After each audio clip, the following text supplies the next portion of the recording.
Season 7 of the finals is going to be the best we've ever seen. I spent hours testing it out early, and I'm about to show you exactly why that is. Alright gamers, strap in, because this season isn't just a content drop, it's a full-blown ideological war dressed in neon and steel. Season 7 is called The Divide, and it's the most thematically immersive season we've ever had. We're talking the cold, authoritarian corporate polish of Vaiiya squaring off against the chaotic, underground resistance of the CNS. It's like putting Black Mirror in a cage match with watchdogs, and they both brought backup. Vaiiya is all about control. Their side of the story and their cosmetics ooze wealth, surveillance, and precision. Think mirrored glass, robotic drones, stoic guards, and everything gray, silver, and ruthless. You are the system. CNS, on the other hand, is pure cyberpunk rebellion, and I freaking love it! You've got graffiti-stained skins, cracked visors, glitchy animations, and gear that looks like it was 3D printed in a basement by someone who hasn't seen sunlight in 3 years. They're hackers with an extra grind, and they're broadcasting live.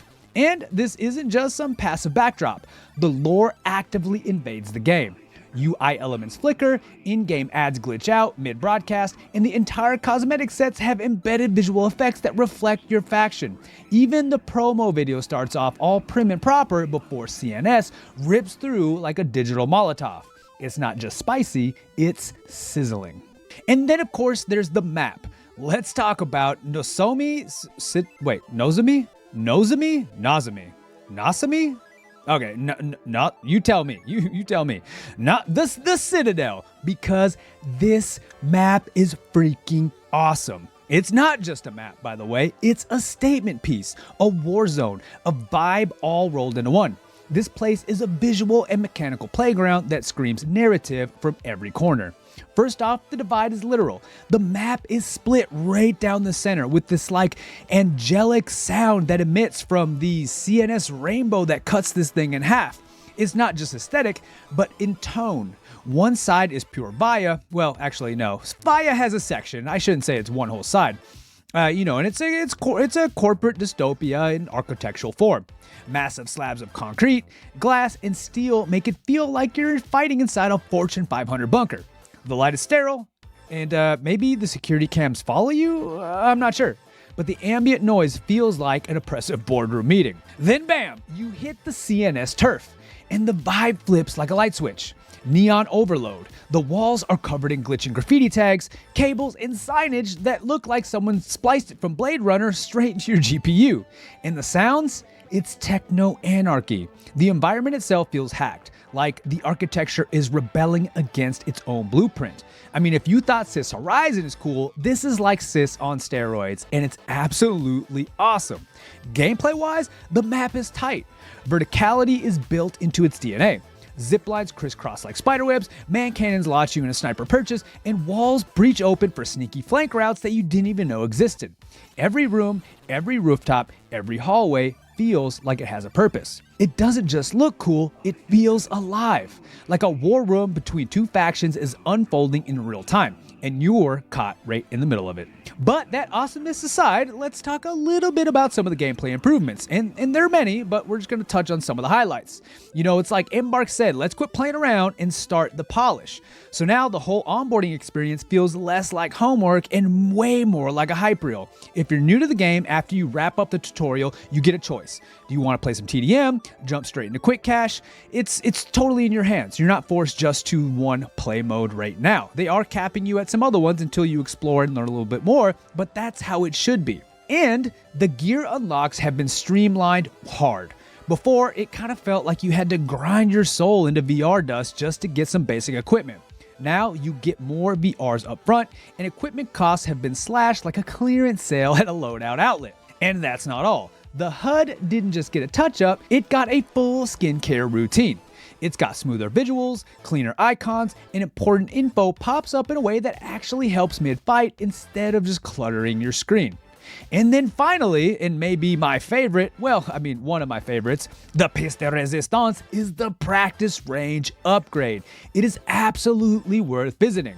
You can squad up with your friends and test out weapons, gadgets, and strategies with sparring bots. I repeat, sparring bots. If you ever liked X-Men, it's literally the danger room. You can like load up a couple of different scenarios and you can change the difficulty level and go at it against the bots. And what I love best is if they get a kill on you, they totally emote on your body. You are going to have to check this out. I can see all kinds of metagames unfolding, like how quickly can you beat the waves of boss, because it is timed. It's totally wild. It's amazing, and I'm here for it.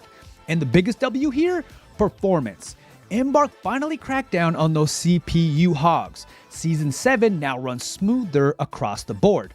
Even your cousin's microwave tier laptop might stand a fighting chance now. That means fewer stutters, fewer crashes, and way more boom boom, pew pew for everyone. Now moving on to the gadgets, which I'm pretty sure everybody is maybe excited about, maybe kind of questioning. I don't know. I think there's a little bit of hubbub going on about this, but nonetheless, they may just flip the meta upside down. We'll start with the light. They get a healing SMG. And yes, it's exactly what it sounds like. From here on out, I want you to call it the Heal MG or the HMG. You heard it here, folks. You better say it. If not, yeah, I don't know. I'm coming for you. I might send you an edible bouquet. Anyway, you literally shoot your teammates with tiny syringes of health. It's a stream of rapid-fire love, and it rewards aggressive mobile support play. Pair it with the dash or grapple, and you're zipping through the chaos, topping your squad off like a combat medic who is cracked out on Ospus. It doesn't do damage, so you're not a fighter. You're your squad's lifeline.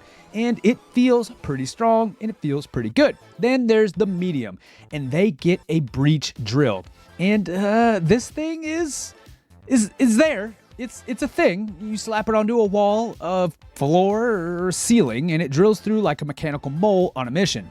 It's made for cracking down fortified rooms, disrupting entrenched enemies, or pulling a sneaky guess who during a vault push. Time it right, and you can break lines before they even know you're coming. And I will say this thing acts as soon as you start setting it down. And if they could take a change suggestion, I might say that it should be remote start, but maybe that's for another video. Anyhow, then we've got the heavy, and they're bringing the chaos along with the healing because they're getting the healing emitter. This is a throwable support orb that generates a healing zone wherever it lands. It'll shoot out little strings that look just like the heal beam, and they can basically heal your entire team all at the same time. You can toss it in mid-fight, use it to lure people into a trap, or chuck it behind cover for a last-minute sustain. It changes the way heavies think. They're no longer just wrecking balls, they're rolling team anchors now. The fun part is the enemy team can pick it up and yeet it across the map if they want, which only adds to the chaos. Now, these gadgets aren't just new, they're probably going to be game defining. Every class gets a support option now, which completely reshapes team compositions and basically the potential for different builds and creativity. It opens a whole new layer of strategy.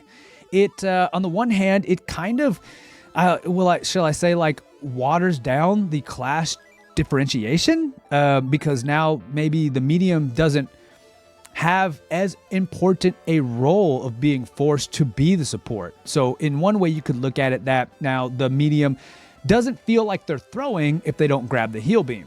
But on the other hand, it's now like, is this a class-based game? Like, did the light have their role, the medium have their role, and the heavy had their role, and we're moving away from that? I don't know. Let me know what you think. Did you like it when it was much more class-based specific? Because I think this is a step in the opposite direction. Or do you like opening up the new paths of creativity? And of course, who can have strategy without their teammates? There were some social upgrades. Now, we're talking upgrades that genuinely level up the social experience and community vibes in the finals. Console players, rejoice! Chat is live. No more silent lobbies or Morse code emote spam. Now, what I'm talking about is the typable chat. Those of us who were on PC could type to one another. They could see all that in chat, but it was PC only. Consoles now have access to that. And, of course, there is a Refer a Friend program that lets you farm rewards and mentor your homies when you sign up for it. So I'm super excited for this. I want to bring some more and new people into the game and have some incentives to do so. So that is really cool. And of course, let's not forget about the competitive tournament that's getting ready to take off and take place at DreamHacks at the end of this year in November. They're going to have signups for tourneys that's going to be directly embedded into the game. You'll be able to track matches, watch the league as it unfolds. Oh my gosh, I couldn't be more excited for this. And of course, let's not forget the private lobbies are getting a serious glow up. Casters and event organizers now have full admin controls with match timers, custom rule sets, observable tools, camera options, etc., etc. It's the kind of stuff that lays groundwork for grassroots tournaments and pro-level showdowns. Whether you're a streamer running your own bracket or a community hosting custom games, this system gives you everything short of confetti cannons. So here's the TLDR. Season 7 is a banger, folks. We got new map, new gadgets, new. The private matches, the drip, the battle passes, like, oh gosh, it's, I'm missing so much. I'm missing a lot. There's so much more. So we'll probably do a patch notes video when we finally get this full list of things and anything that we need to talk about. Be sure to stay tuned to see that. And let's not forget, it's Vaiiya versus CNS, baby. Just like I told you, CNS is here. They're hacking my game. Please help me. Oh my God.